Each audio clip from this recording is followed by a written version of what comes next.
Quelques semaines avant l'assassinat de Massoud et les attentats de New York et de Washington, nous étions partis à la rencontre des Afghans qui luttaient depuis longtemps contre les talibans.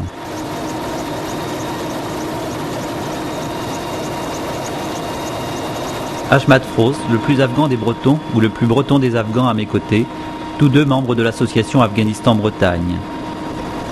Il a été l'élève de Massoud au lycée français de Kaboul. Il est resté son ami et revient souvent dans la vallée du Panjshir. Notre association a été créée en 1980, quelques semaines après l'entrée des troupes soviétiques en Afghanistan. Elle soutient depuis ceux qui luttent pour l'indépendance de ce pays. Nous nous rendions sur place pour continuer les actions entreprises et étudier la façon de les renforcer dans les domaines sanitaires et scolaires. Assise sur le fauteuil personnel de Massoud, dans un des fameux hélicoptères achetés aux Russes par la résistance, Nicole Kiel-Nielsen, adjointe au maire de Rennes. Elle nous accompagnait pour mettre en œuvre des projets d'aide éducative. Avec nous également, Emery de Montesquieu, sénateur du Gers, un des trop rares parlementaires français à être venu soutenir le commandant Massoud. Le paysage afghan est essentiellement formé de montagnes arides séparées par d'étroites vallées, véritables oasis dans le désert. Cette configuration géographique explique les difficultés rencontrées par les armées qui ont tenté de coloniser le pays. Partis de Douchanbé au Tadjikistan, nous avons ainsi rejoint la mythique vallée du Panjshir, au lieu de la lutte contre les soviétiques pendant les 10 années d'occupation. Située à 60 km au nord-est de Kaboul, la vallée du Panjshir est, avec ses 100 km et ses 200 000 habitants, le cœur de la zone contrôlée par les troupes du commandant Massoud.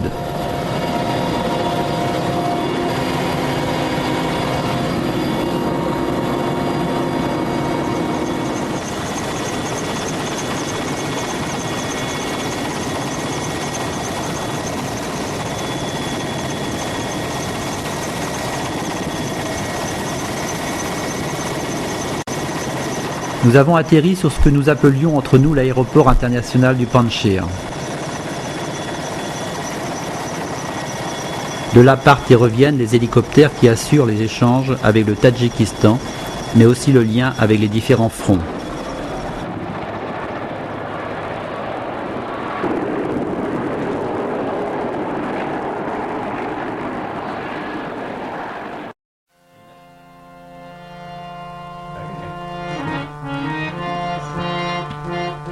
Basés près de cet héliport, nous nous sommes immergés dans la vie de la vallée, une vie en apparence paisible.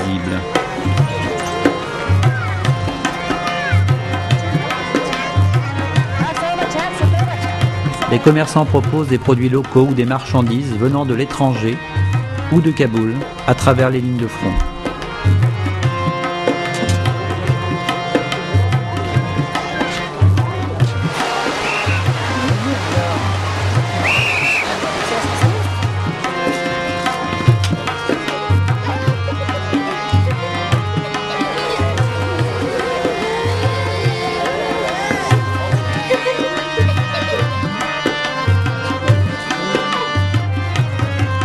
À cause des 20 années de guerre, le développement économique de la vallée s'est arrêté.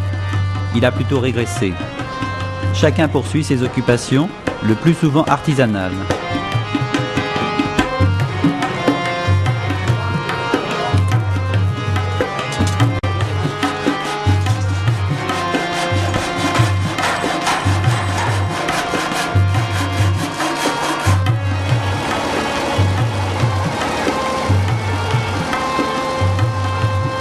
Dans ce contexte de pénurie, la récupération est un sport local, en particulier dans les domaines de la mécanique.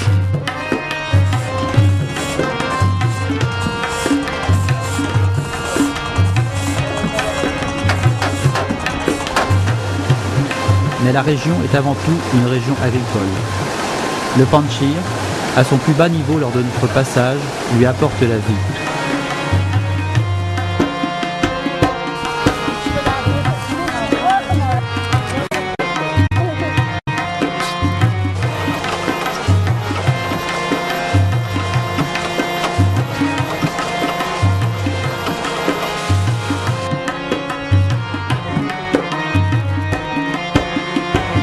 La destruction des canaux d'irrigation limite cet apport. Ceci est encore plus vrai dans le reste de l'Afghanistan et explique en partie la famine actuelle.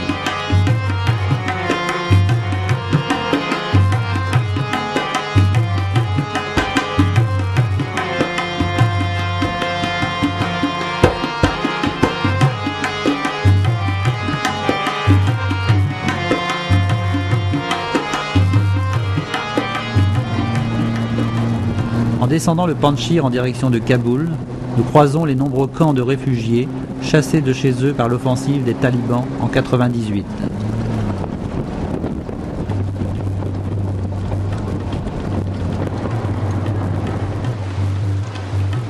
Nous passons le défilé qui défend naturellement l'entrée de la vallée.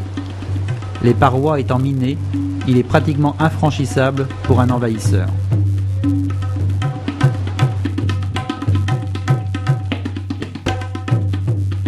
Au-delà, nous entrons dans la plaine verdoyante de Chamali, où se trouve la ligne de front sud, à 20 km de Kaboul. Dans l'école que nous avons visitée, il y a 350 filles du primaire à la terminale et une centaine de garçons du primaire.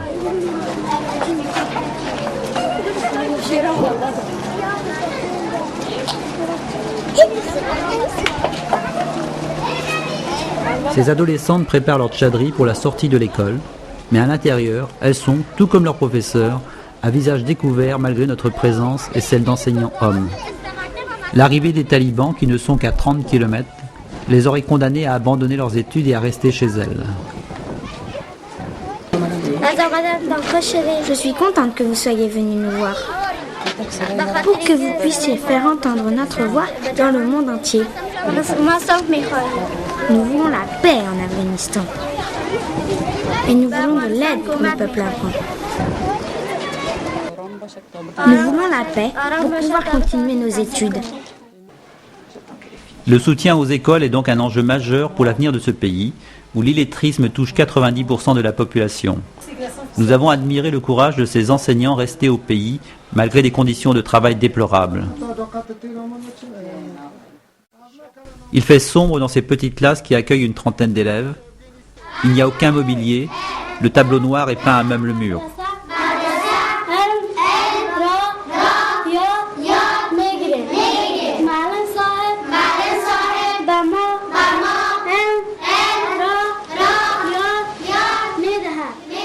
On aperçoit par une fenêtre les ruines d'une partie de l'école bombardée par les talibans. Qu'est-ce que veut faire Samira plus tard?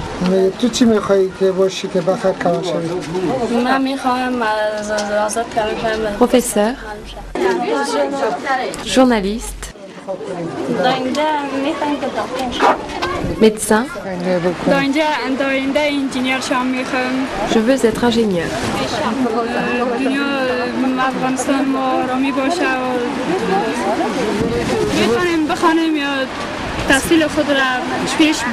Pour cela, il faudrait d'abord qu'il y ait la paix, que la paix revienne en Afghanistan, qu'on puisse étudier calmement.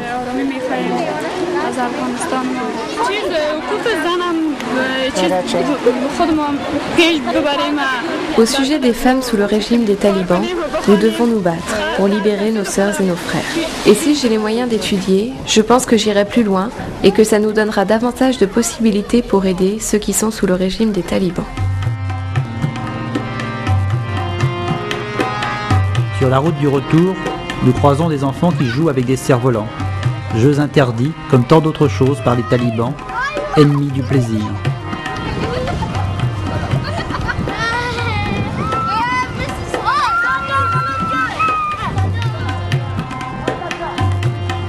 C'est comme ces volleyeurs, rencontrés plus loin, dont le plaisir serait aussi considéré comme blasphème à 20 km de là. Les restes de matériel soviétique, souvenirs de 10 années de martyrs subis par le peuple afghan, nous ramènent encore à la réalité de guerres trop longues, entretenues par les puissants voisins, soviétiques hier, pakistanais ensuite.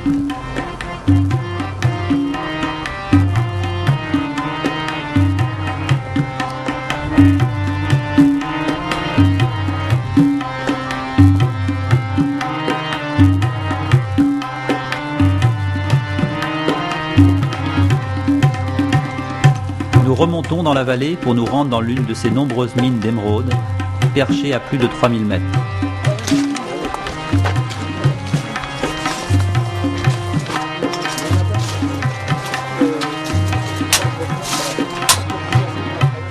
Les mineurs travaillent dans des conditions pénibles et dangereuses. Les galeries ne sont pas étayées.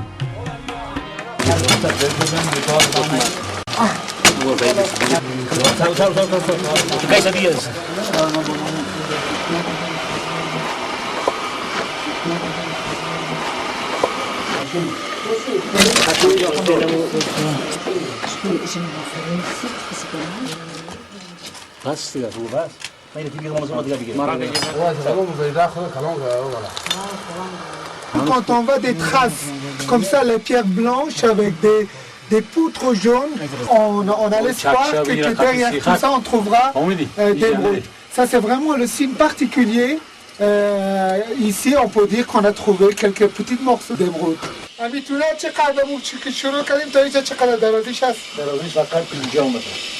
C'est 50 mètres de là où on a commencé jusqu'à ici.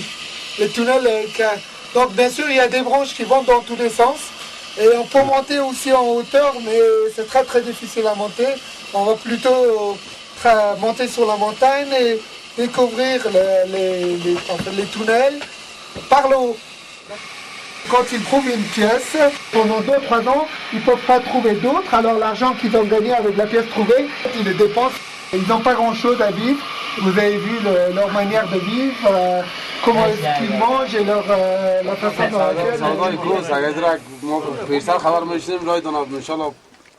si vous avez mis un peu au courant.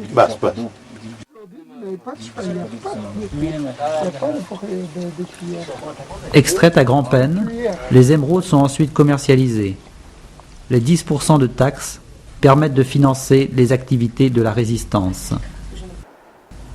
Ces montagnes regorgent de pierres précieuses, mais aussi d'histoires tragiques, et c'est par dizaines que Yon Mohammad y a laissé des amis dans les combats.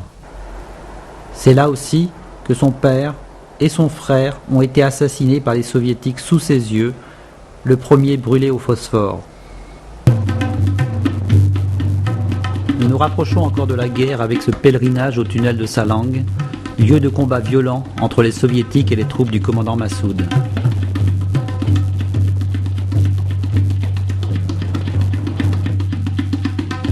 Située sur la route qui relie Kaboul à Mazar-i-Sharif, la seule route encore goudronnée que nous ayons empruntée, cette passe reste un enjeu stratégique majeur. Sa prise par les talibans aurait signifié la perte de la plaine de Chamali.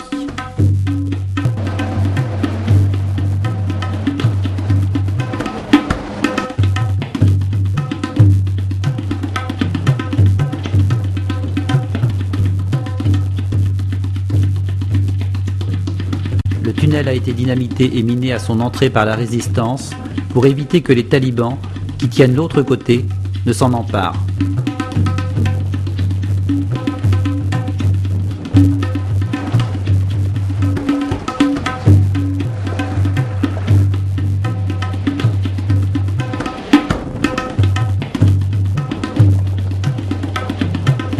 Sur le chemin du retour, nous nous sommes entretenus avec Bismillah Khan, responsable de la ligne de front dans la plaine de Chamali.